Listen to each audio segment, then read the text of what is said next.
நேத்துல இருந்து தாமரையில போட்டி போட்டா ஏதோ அழுத்தத்துல போட்டி போடுறாங்களாம். அதே உதயசூரியன்ல போட்டி போட்டா விருப்பத்துல போட்டி போடுறாங்களா? இது என்னங்க அர்த்தம்? தாமரை 18 மாநிலங்கள் ஆட்சி செய்கிறது, இந்தியாவே ஆட்சி செய்கிறது. அதனால நீங்க சொன்னீங்கன்னா இந்தியாவிலே பலமான சின்னம் எதுனா தாமரை சின்னம். தாமரை சின்னத்துல போட்டி போட்டா மட்டும் அழுத்தத்துல போட்டி போடுறாங்களாம். கருணாஸ் போன்றவர்கள் உதய சின்னத்துல போட்டி போட்டா விருப்பப்பட்டு போட்டி போடுறாராம். அதே தாமரைக்கு சின்னம் அவமானத்தின் சின்னம். எதை வச்சு நீங்க சொல்றீங்க? கடுமையான கண்டனத்தை நான் தெரிவிக்கிறேன். இந்த தாமரை என்பது லட்சுமி உட்கார்ந்துருக்கிறதும் தாமரை தான், சரஸ்வதி அமர்ந்திருப்பதும் தாமரை தான், நம்ம நாட்டோட பூவும் தாமரை தான். இன்னும் அவமான சின்னம் எப்படி சொல்ல முடியும்? நாங்கள் எல்லாத்துக்கும் இந்த நாட்டுக்கு பெருமை சேர்த்து கொண்டு இருக்கிறோம். மரியாதைக்குரிய பாரத பிரதமர் பெருமை சேர்த்து கொண்டு இருக்கிறார். நீங்கள் தான் அடிமையாக உதயசூரிய சின்னத்தில் போட்டி போடுறவங்கெல்லாம் அடிமைன்னு நான் சொல்லுவேன்.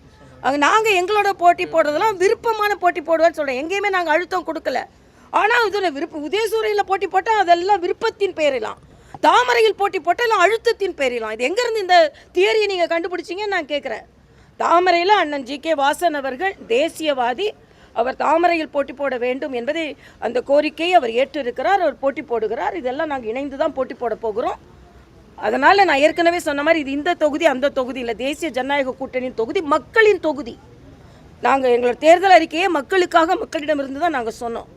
அதனால் இவர் நாங்கள் அமைச்சர்கள்லாம் பேச ஆரம்பிச்சிருக்காங்க. பாஜகவில் முதலமைச்சர் டெல்லி போனாலே பயம் வந்துடுது.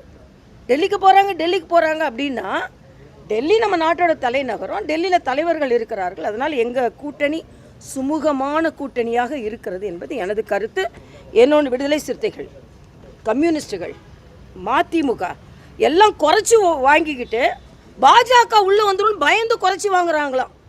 ஆக நீங்கள் அடிமையாக குறைச்சிக்கிறீங்கன்னு சொல்கிறத விட்டுட்டு பாஜக மேலே ஏன் நீங்கள் பழிய தூக்கி போடுறீங்க? அதனால் இன்றைக்கி தேர்தல் களம் பாஜகவை நோக்கி, தேசிய ஜனநாயக கூட்டணியை நோக்கி வந்து கொண்டு இருக்கிறது. அண்ணன் எடப்பாடியார் அவர்கள் நிச்சயமாக முதலமைச்சராக பதவியேற்பார்கள்.